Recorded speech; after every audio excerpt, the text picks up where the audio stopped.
नमस्कार, जय माता दी। कलश स्थापना कैसे करना चाहिए, ये प्रसंग है।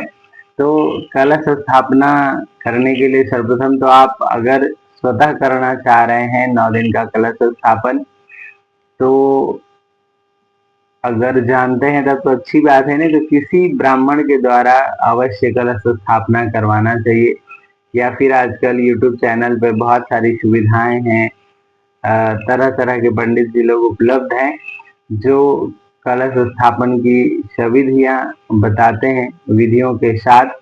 तो उसमें यही है कि आप षोडशोपचार सामग्री एकत्रित कर लें, जो भी है रोली, हल्दी, अदरक आदि, और कलश ले लेना चाहिए। कलश के नीचे जौ और खड़ा उड़द वगैरह डाल करके मिट्टी में से मिला करके भिगो करके मिला देना चाहिए उसमें।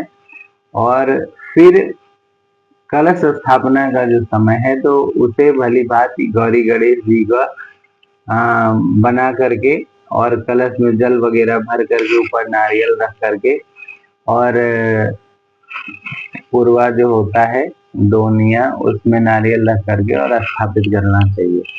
उसमें सर्वप्रथम है गौरी गणेश का पूजन।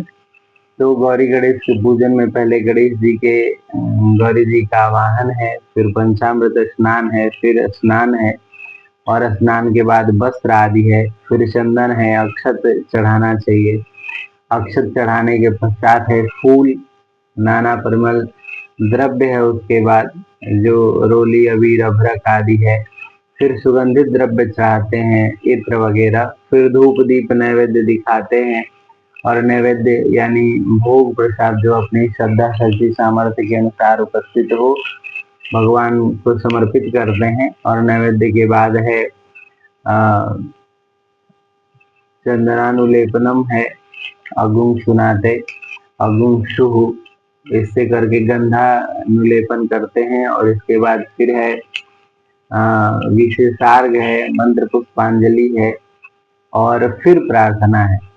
तो इस प्रकार गौरी गणेश जी का पूजन करने के बाद फिर वरुण देवता का आवाहन होता है, और वरुण देवता के आवाहन के साथ माता जी का भी आवाहन होता है। और माँ का जो स्वरूप है त्रिगुणात्मिका है, श्री महाकाली, महालक्ष्मी, महासरस्वती के स्वरूपा दुर्गा देवी विराजमान होती हैं, और त्रिगुणात्मिका है, 3 गुणों को देने वाली हैं, जो सत रज तम है।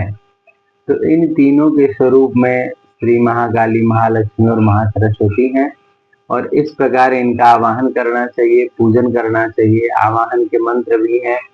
और फिर वरुण देवता का पूजन करके, जैसे गौरी गणेश का पूजन करते हैं वैसे स्नान, पंचामृत और वस्त्र आदि, वस्त्र के बाद जनेऊ, उपवस्त्र के बाद चंदन, अक्षत, फूल माला, बेलपत्र, तुलसी पत्र आदि चढ़ाकर, और वो ही धूप दीप दिखाने के पश्चात जो है नैवेद्य अर्पित करते हैं, और तत्पश्चात प्रार्थना करते हैं। और इसके बाद जो है प्रधान पूजन का विधान है। प्रधान पूजन में माँ भगवती का एक अच्छा सा फोटो रख लेना चाहिए, जो भी जैसी अगर मूर्ति है तो मूर्ति रख लीजिए। फिर उसके पश्चात जो है आप भगवती का ध्यान करें, ध्यान करके न्यास करना चाहिए। न्यास के पश्चात पूजन करने का विधान है। और जो षोडशोपचार पूजन है उसे आवश्यक रूप से करना चाहिए। भगवती को प्रसन्न करने के लिए अनार वगैरह का भोग लगता है, और जो भी उनको मतलब अपनी भक्ति भाव हो, श्रद्धा हो, उसके अनुरूप भोग प्रसाद लगाना चाहिए, चढ़ाना चाहिए, और खूब सेवा करना चाहिए। इस बार जो भगवती हैं वो बड़े अच्छे समय में, अच्छे नक्षत्र में आ रही हैं, हस्त नक्षत्र में आ रही हैं। तो बड़ा अच्छा